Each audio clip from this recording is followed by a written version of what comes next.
제11장. 예수께서 한 곳에서 기도하시고 마치심에 제자 중 하나가 여짜오되, 주여, 요한이 자기 제자들에게 기도를 가르친 것과 같이 우리에게도 가르쳐 주옵소서. 너희는 기도할 때 이렇게 하라. 아버지여, 이름이 거룩히 여김을 받으시오며 나라가 임하시오며 우리에게 날마다 일용할 양식을 주시옵고 우리가 우리에게 죄 지은 모든 사람을 용서하오니 우리 죄도 사하여 주시옵고 우리를 시험에 들게 하지 마시옵소서 하라. 너희 중에 누가 벗이 있는데 밤중에 그에게 가서 말하기를, 벗이여, 떡 3덩이를 내게 구워달라. 내 벗이 여행 중에 내게 왔으나 내가 먹일 것이 없노라 하면, 그가 안에서 대답하여 이르되, 나를 괴롭게 하지 말라. 문이 이미 닫혔고 아이들이 나와 함께 침실에 누웠으니 일어나 내게 줄 수가 없노라 하겠느냐. 내가 너희에게 말하노니 비록 벗됨으로 인하여서는 일어나서 주지 아니할지라도 그 간청함을 인하여 일어나 그 요구대로 주리라. 내가 또 너희에게 이르노니 구하라, 그러면 너희에게 주실 것이요, 찾으라, 그러면 찾아낼 것이요, 문을 두드리라, 그러면 너희에게 열릴 것이니, 구하는 이마다 받을 것이요, 찾는 이는 찾아낼 것이요, 두드리는 이에게는 열릴 것이니라. 너희 중에 아버지 된 자로서 누가 아들이 생선을 달라 하는데 생선 대신에 뱀을 주며 알을 달라 하는데 전갈을 주겠느냐? 너희가 악할지라도 좋은 것을 자식에게 줄 줄 알거든 하물며 너희 하늘 아버지께서 구하는 자에게 성령을 주시지 않겠느냐? 예수께서 한 말 못하게 하는 귀신을 쫓아내시니 귀신이 나가매 말 못하는 사람이 말하는지라. 무리들이 놀랍게 여겼으나 그 중에 더러는 말하기를, 그가 귀신의 왕 바알세불을 힘입어 귀신을 쫓아낸다.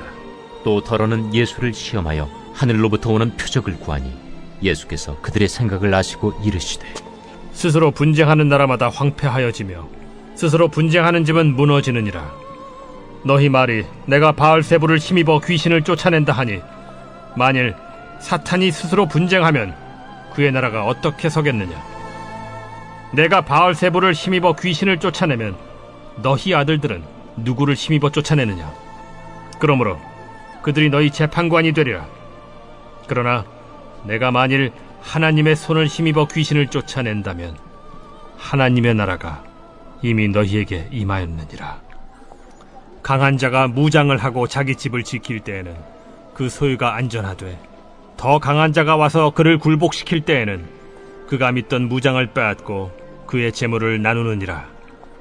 나와 함께 하지 아니하는 자는 나를 반대하는 자요, 나와 함께 모으지 아니하는 자는 해치는 자니라. 더러운 귀신이 사람에게서 나갔을 때 물 없는 곳으로 다니며 쉬기를 구하되 얻지 못하고 이에 이르되, 내가 나온 내 집으로 돌아가리라 하고 가서 보니 그 집이 청소되고 수리되었거늘 이에 가서 저보다 더 악한 귀신 7을 데리고 들어가서 거하니 그 사람의 나중 형편이 전보다 더 심하게 되느니라. 이 말씀을 하실 때 무리 중에서 한 여자가 음성을 높여 이르되, 당신을 뵌 태와 당신을 먹인 저지 복이 있나이다. 오히려 하나님의 말씀을 듣고 지키는 자가 복이 있느니라. 무리가 모였을 때 예수께서 말씀하시되, 이 세대는 악한 세대라 표적을 구하되 요나의 표적밖에는 보일 표적이 없나니, 요나가 니느웨 사람들에게 표적이 됨과 같이 인자도 이 세대에 그러하리라. 심판 때에 남방 여왕이 일어나 이 세대 사람을 정죄하리니, 이는 그가 솔로몬의 지혜로운 말을 들으려고 땅끝에서 왔음이거니와 솔로몬보다 더 큰 이가 여기 있으며, 심판 때에 니느웨 사람들이 일어나 이 세대 사람을 정죄하리니, 이는 그들이 요나의 전도를 듣고 회개하였음이거니와 요나보다 더 큰 이가 여기 있느니라. 누구든지 등불을 켜서 움속에나 말 아래에 두지 아니하고 등경 위에 두나니, 이는 들어가는 자로 그 빛을 보게 하려 함이라. 내 몸의 등불은 눈이라. 내 눈이 성하면 온 몸이 밝을 것이요, 만일 나쁘면 내 몸도 어두우리라. 그러므로 내 속에 있는 빛이 어둡지 아니한가 보라. 내 온몸이 밝아 조금도 어두운 데가 없으면 등불의 빛이 너를 비출 때와 같이 온전히 밝으리라. 예수께서 말씀하실 때에 한 바리새인이 자기와 함께 점심 잡수시기를 청함으로 들어가 앉으셨더니 잡수시기 전에 손 씻지 아니하심을 그 바리새인이 보고 이상히 여기는지라. 너희 바리새인은 지금 잔과 대접의 겉은 깨끗이 하나 너희 속에는 탐욕과 악독이 가득하도다. 어리석은 자들아, 겉을 만드신 이가 속도 만들지 아니하셨느냐? 그러나 그 안에 있는 것으로 구제하라. 그리하면 모든 것이 너희에게 깨끗하리라. 화 있을진저 너희 바리새인이여, 너희가 박하와 운양과 모든 채소의 11조는 들이되 공의와 하나님께 대한 사랑은 버리는도다. 그러나 이것도 행하고 저것도 버리지 말아야 할지니라. 화 있을진저 너희 바리새인이여, 너희가 회당의 높은 자리와 시장에서 문안받는 것을 기뻐하는도다. 화 있을진저 너희여, 너희는 평토장한 무덤 같아서 그 위를 밟는 사람이 알지 못하느니라. 한 율법 교사가 예수께 대답하여 이르되, 선생님, 이렇게 말씀하시니 우리까지 모욕하심이니이다. 화 있을진저 또 너희 율법 교사여, 지기 어려운 짐을 사람에게 지우고 너희는 한 손가락도 이 짐에 대지 않는도다. 화 있을진저 너희는 선지자들의 무덤을 만드는도다. 그들을 죽인 자도 너희 조상들이로다. 이와 같이 그들은 죽이고 너희는 무덤을 만드니 너희가 너희 조상의 행한 일의 증인이 되어 옳게 여기는도다. 그러므로 하나님의 지혜가 일렀으되 내가 선지자와 사도들을 그들에게 보내리니 그 중에서 더러는 죽이며 또 박해하리라 하였느니라. 창세 이후로 흘린 모든 선지자의 피를 이 세대가 담당하되 곧 아벨의 피로부터 제단과 성전 사이에서 죽임을 당한 사가랴의 피까지 하리라. 내가 너희에게 이르노니 과연 이 세대가 담당하리라. 화 있을진저 너희 율법 교사여, 너희가 지식의 열쇠를 가져가서 너희도 들어가지 않고 또 들어가고자 하는 자도 막았느니라. 거기서 나오실 때 서기관과 바리새인들이 거세게 달려들어 여러 가지 일을 따져 묻고 그 입에서 나오는 말을 책잡고자 하여 노리고 있더라. 할렐루야. 오늘도 새벽 제단을 찾으신 우리 모든 성도님들을 주님의 이름으로 환영하고 또 축복합니다.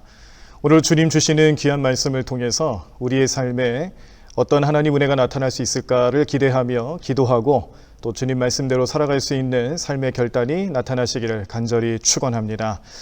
오늘 우리들이 함께 보신 누가복음 11장 말씀에서는 이제 제자들이 예수님을 찾아와 예수님, 어떻게 기도를 드리는 것이 좋은 기도입니까? 그 기도의 모범을 우리에게 알려주십시오라고 요청하며 예수님께 나오는 모습을 먼저 보실 수가 있습니다. 이때 예수님께서 제자들을 사랑하시는 마음으로 주셨던 기도의 모범이 바로 주기도문이죠. 우리가 예배 때마다 또 신앙생활하면서 늘 마음속에 품고 있는 그 주기도문이 오늘 이 제자들에게 주시는 예수님의 기도의 모범이었다라는 것을 깨닫게 됩니다. 자, 그런데 예수님은 여기서 멈추신 것이 아니라 이렇게 기도하는 삶에 있어서 어떤 것이 기도의 모범이고 어떠한 자세로 기도를 해야 되는가에 대해서도 같이 알려주셨는데 이런 비유를 들으셨습니다. 친구를 찾아와 친구에게 간청하는 사람이 그 친구가 들어주지 않는다 할지라도 계속하여서 멈추지 않고 간청하였을 때에 그 친구는 그가 간청한 내용들을 들어줄 수밖에 없다라는 것을 말씀하면서 우리는 어떤 기도의 자세를 가져야 될까? 그 자세라는 것은 다름이 아니라 기도를 한번 시작했으면 들어주실 때까지, 응답 받을 때까지 계속해서 기도하는 삶을 살아가라고 명령하십니다. 그런데 그 기도는 무슨 기도냐? 구하면 구할 수 있는 기도고요. 또 찾으면 찾게 되는 기도고, 문을 두드리면 두드리는 것마다 열리게 하시는 그런 기도를 우리 예수님께서는 알려주시며 그것이 기도의 삶이다라는 것을 깨닫게 하셨습니다.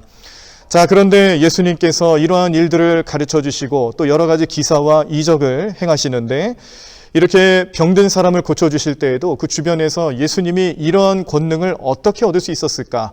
이렇게 병 고치는 능력은 어떤 능력으로 나타난 것일까를 의심했던 사람들이 이런 얘기를 합니다. 이 귀신의 왕으로 불려져 있는 바알세불의 힘을 빌어서 하는 것이 아니겠는가? 그런 예수님의 능력을 의심하는 사람들의 마음을 예수님 잘 아시고, 만약에 어느 집안끼리 싸움이 나면 그것이 무슨 이득이 있겠느냐? 그러니까 무슨 말씀이에요? 바알세불의 힘을 빌어서 예수님이 능력을 나타내시는 거라면 결국 이 사단의 입장에서는, 귀신의 입장에서는 자기네 집안 싸움밖에 되지 않는다라는 논리를 펼쳐주시는 것입니다. 그러므로 그렇게 집안끼리 싸우면 결국 망하게 된다. 그러니까 예수님이 주시는 능력은 바알세불의 능력이 아니라는 거죠. 하늘에서부터 오는 능력이고 예수님이 병 고치는 능력이 있으신 분이다라는 것을 분명하게 알려주시는 말씀입니다. 예수님께서 이 세대가 악하기 때문에 요나의 표적밖에는 보여줄 표적이 없다라고 말씀해 주시는데, 요나의 시대 때 나타났던 표적은 다른 것이 아닙니다. 니느웨 성읍 사람들을 사랑하시는 하나님께서 요나를 보내셔서 그로 하여금 복음을 나타내게 하셨을 때에 하나님께 모든 사람들이 나와 죄를 자복하고 회개하면 그 회개의 능력이 나타나게 될 것이고 용서를 해주실 것이다라는 하나님의 능력이 이 요나의 시대 때 나타나지 않았습니까? 그런데 이렇게 대단한 일을 했던 요나도 지금 예수님에 비하면 아무것도 아니라는 거예요. 예수님이 훨씬 위대하신 분이라는 것을 이 요나의 표적을 통해서 다시 한번 확증하십니다. 누가복음 11장 말씀, 또 이런 말씀이 있습니다. 등경 위에 불을 켜놓는 것처럼 우리가 어떤 등불을 켰을 때에 낮은 곳에 숨겨놓는 것이 아니라 모든 빛이 비칠 수 있는 높은 곳에 등경을 두는 것처럼 사람의 눈이라는 것은 우리 몸의 등불과 같은 것이다. 그러므로 우리 사람들의 삶 가운데 특히 바리새인들을 향하여서는 외식하지 말며 마음까지 깨끗해야 한다는 것을 이 등불을 비유를 통해서 알려주셨는데, 손을 씻지 않고 식사를 하는 예수님의 모습을 보면 바리새인들이 또 수근수근합니다. 그랬더니 이 모습에 대해서도 역시 똑같은 의미로 외식하지 말라라는 것을 권하시며 마음이 깨끗해야 된다는 것을 알려주시는 예수님의 가르침도 나타납니다. 마지막으로 누가복음 11장 말씀에는 이제 모든 이런 예수님의 가르침과 예수님의 겉면을 통해서 그 자리에 함께하고 있었던 율법 교사들도 있었는데요. 이 율법 교사들도 바리새인들이 혼나고요, 서기관들이 예수님께 책망을 받으니까 그 자리에 같이 하고 있었던 율법 교사들이 민망해진 거예요. 자기의 마음들도 다 드러나게 된 겁니다. 그래서 이 민망해진 율법 교사들이 오히려 예수님께 항의를 합니다. 그랬더니 예수님 그들을 향해서 어떠한 메시지를 전해주시냐면, 너희 율법 교사들이 사람들의 짐을 더 지우게 한다. 율법을 통해서 하나님의 사랑을 깨닫고 자유함을 입게 하는 것이 아니라 너희 율법 교사들 때문에 모든 백성들이 하나님 앞에서 자유함을 얻지 못하고 짐을 더 지게 만든다라고 책망을 하고 계십니다. 이후에 예수님께서 이제 그 자리를 나오시게 되는데요. 이제 한껏 마음의 불편함을 느끼고 있었던 서기관들과 바리새인들이 예수님께서 계속하여 거세게 항의하더라라는 말씀이 누가복음 11장 마지막 부분에 나타나 있습니다. 자, 그런데 오늘 이렇게 많은 내용이 담겨있는 누가복음 11장 말씀을 보면서 우리가 한 가지 주목하고 깨달을 수 있는 사실은 기도에 대한 가르침들입니다. 예수님께서 기도에 대한 말씀을 전해주시고 또 그러한 의미들을 알려주실 때에 기도를 허락하신 하나님 은혜를 깨닫게 된다는 사실이죠. 우리가 예수님 아니었으면, 예수님이 십자가에 달려 돌아가시지 않았다라면 감히 누가 하나님 앞에 나아가서 직접 기도하고 하나님께 말씀을 드릴 수가 있었겠습니까? 죄 많은 우리들이 하나님 앞에 나아갈 수도 없는데 이렇게 하나님의 은혜를 입을 수 있도록 그 자신을 희생하신 예수님의 은혜를 생각할 때에 우리는 기도하는 삶도 마찬가지로 예수님의 은혜로 가능했다는 것을 깨닫게 됩니다. 그 예수님께서 오늘 기도하는 삶의 모범을 알려주시면서 우리가 기도하며 살아가야 될 영적인 진리들을 깨우치게 하시는데, 자, 첫 번째 내용은 우리의 존재가, 사람이라는 존재가 완벽한 존재가 아니다라는 것을 잘 아시기에 우리는 기도하며 구하는 삶을 살아야 된다는 것을 함께 알려주고 계십니다. 시편 8편 5절 말씀에 보면요, 사람을 어떤 존재로 정의하고 있냐면, 제가 말씀 읽어드리겠습니다. 그를 하나님보다 조금 못하게 하시고 영화와 존귀로 관을 씌우셨나이다 라고 고백하고 있어요. 그러니까 사람이란 존재는 어떤 존재입니까? 하나님이라는 영적인 존재, 최고의 가치가 있는 하나님의 존재보다는 훨씬 못한 존재라는 것이죠. 조금 못하다라는 의미는 정말로 조금 못하다는 의미가 아닙니다. 이 말씀의 속뜻은 하나님하고는 비교도 안 될 정도로 그렇게 연약한 우리의 인생을 표현해주고 있는 말씀이죠. 그래서 시편 8편 5절 말씀처럼 하나님보다 조금 못하게 만드셨다는 것은 결국 우리는 날마다 구해야만 살아갈 수 있는 인생이고, 구하지 않고서는 우리가 체험받을 수 없는 연약한 인생을 살아가고 있는 불쌍한 존재다라는 것을 깨닫게 하는 말씀입니다. 그래서 어떻게 해야 된다는 거예요? 날마다 구해야 된다는 것이죠. 그 구하는 삶의 방식이, 영적인 진리가 기도로 나타난다는 겁니다. 기도하며 구하는 것이고요. 기도하며 얻는 것이 우리의 삶의 우리의 근본적인 삶의 모습이다라는 것을 예수님 잘 아시고 그렇게 우리에게 말씀해 주시는 내용 누가복음 11장 말씀에 나타나 있는데, 자, 이렇게 구해야만 살아갈 수 있는 우리의 연약함을 잘 아시는 것만큼 우리 하나님께서는 이제 모든 사람들이 구하면 얻을 수 있고 허락받는다라는 것을 깨닫게 하셨습니다. 그 말씀의 내용이 오늘 본문 말씀인 누가복음 11장 9절의 전반절에 나오는데 이렇게 말씀하고 있어요. 내가 또 너희에게 이르노니 구하라 그러면 너희에게 주실 것이요 라고 말씀하셨습니다. 구하라 그리하면 너희에게 주실 것이요. 그 말씀을 주신 이유가 있죠. 뭐예요? 구해야 된다라는 거예요. 그런데 이 비슷한 말씀이 마태복음에도 나타나 있습니다. 마태복음 7장 7절인데 전반절입니다. 구하라 그리하면 너희에게 주실 것이요 라고 말씀하셨습니다. 누가복음 말씀에서나 마태복음 말씀에서나 구하라 그리하면 주실 것이다라는 이 하나님의 음성, 또 예수님의 가르침은 오늘 우리들의 삶에 하나님께 구해야만 살아갈 수 있는 연약한 인생을 알려주시는 것뿐만 아니라 또 무슨 은혜입니까? 구하면 되는구나. 구하면 우리 하나님께서 주시는구나. 그 믿음을 가지고 기도하는 삶을 살아가야겠구나라는 것을 깨닫게 하는 은혜인 줄로 믿습니다. 오늘 이 은혜를 믿고 이 믿음으로 살아가시는 우리 모든 성도님들의 삶에 정말 우리가 무슨 기도를 드리든지 어떤 것을 구하든지 그것이 하나님 마음에 다 상당되어서 구하는 것마다 받을 수 있고 또 구하는 것마다 응답받을 수 있는 우리의 기도의 삶이 되시기를 간절히 축원합니다. 문제는 사람이 구하는 것을 우리가 사람이 구하는 것이기 때문에 무엇을 구하는가에 따라서 응답받는 내용들도 달라질 수 있다는 것을 늘 염두하셔야 합니다. 솔로몬의 이야기인데요. 솔로몬이 다윗 왕으로부터 아버지인 다윗 왕으로부터 왕권을 이어받고 그가 백성들을 다스리기 시작할 때에 솔로몬이 가장 두려워했던 것은 내가 아버지만큼 왕권을 잘 이어갈 수 있을까? 하나님이 맡겨주신 이 백성들을 내가 잘 다스릴 수 있을까? 그런 마음이었습니다. 그래서 솔로몬은 기도합니다. 그 기도의 제단을 쌓은 것이 무려 1000개의 제단, 1000번제라는 것이죠. 그래서 솔로몬이 그렇게 제단을 쌓으며 하나님께 그의 마음을 표했을 때에 정성을 다했을 때에 하나님께서는 솔로몬에게 내가 구하는 것마다 들어주겠다라고 말씀하시면서 그에게 무엇을 구하는지 물어보셨는데 솔로몬이 하나님 앞에 구한 것이 하나님 마음에 쏙 들었다라고 주님 말씀하십니다. 열왕기상 3장 10절인데요. 솔로몬이 이것을 구하매 그 말씀이 주의 마음에 든지라. 아멘. 솔로몬이 무엇을 구했기에 하나님의 마음에 쏙 들었을까? 다른 것 아니었습니다. 그에게 맡겨주신 백성들을 잘 다스리기 위해서 백성의 말에 듣는 귀를 열게 해달라고, 듣는 마음을 허락해달라고 기도를 했는데 하나님께서는 이것을 지혜로 해석하신 것이죠. 솔로몬이 지혜를 구했을 때에 하나님 마음에 들었다라고 평가해 주셨습니다. 그리고 나서 그에게 플러스 알파의 축복을 또 주시는데요. 솔로몬이 구하지 아니한 것까지도 다 허락해 주시는 하나님의 은혜가 나타났다라는 사실을 깨달으시기를 바랍니다.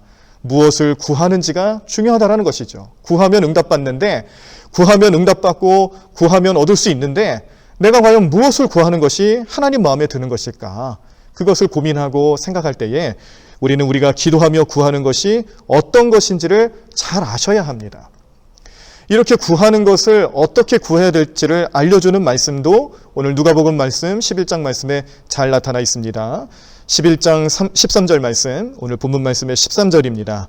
너희가 악할지라도 좋은 것을 자식에게 줄 줄 알거든 하물며 너희 하늘 아버지께서 구하는 자에게 성령을 주시지 않겠느냐 하시니라. 아멘. 지금 무슨 말씀을 우리에게 주고 계십니까? 자식을 향해서 사랑하는 마음으로 어떠한 부모도 좋은 것을 줄 줄 아는데 심지어 악한 마음을 가지고 있는 부모라 할지라도 자식에게는 좋은 것을 줄 줄 안다라는 거예요. 그런데 하늘 아버지께서 우리를 사랑하시는 마음으로 좋은 것을 주시지 않겠느냐. 그런데 말씀해 보니까 그 좋은 것이 무엇이라고 말씀하세요? 네, 맞습니다. 성령이라고 말씀하시는 거죠. 좋은 것을 주시겠다라고 말씀하시는 하나님의 음성, 예수님의 음성을 통해서 나타나시는 그 해답은 바로 성령이라는 뜻입니다.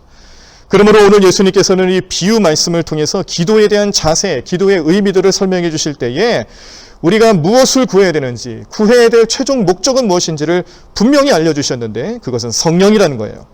우리가 성령을 구할 때 성령을 주실 것이고요. 성령을 통하여서 우리는 성령 충만함의 삶을 살아가게 될 줄로 믿습니다. 이런 의미에서 오늘 누가복음 11장 말씀을 다시 한번 살펴보면 결국 기도라는 것은요, 우리가 성령을 구하는 삶의 단계다라는 것을 깨닫게 됩니다. 누가복음 11장 1절에서 4절까지의 말씀에서는 주기도문으로 예수님께서 기도의 모범을 알려주셨는데, 이 주기도문의 내용은 이 기도를 하는 데 있어서 어떠한 내용으로 어떻게 기도를 해야 되는가 하나의 모범 답안이 되는 것이죠. 자, 그리고 그 뒤에 나오는 5절부터 8절까지의 말씀은 예수님께서 이제 비유를 통해서 기도의 자세를 알려주시는 겁니다. 친한 친구에게 찾아가서 요청했을 때에 들어주지 않는다 해서 포기할 거냐? 아니란 거죠. 계속해서 요청하고 간청하면 그 친구가 그 간청함을 인하여서 들어주지 않겠느냐. 기도의 자세에 대해서 알려주는 겁니다. 간절히 구하면 들어주신다라는 거예요. 그 뒤에 나오는 말씀 9절부터 13절까지의 말씀을 통해서는 이제 좋은 것을 주시는 그 하나님의 음성, 예수님의 음성이 나오는데, 그 좋은 것은 곧 뭐라고 그랬어요? 아까도 말씀드린 것처럼 성령이다. 성령을 주시지 않겠느냐.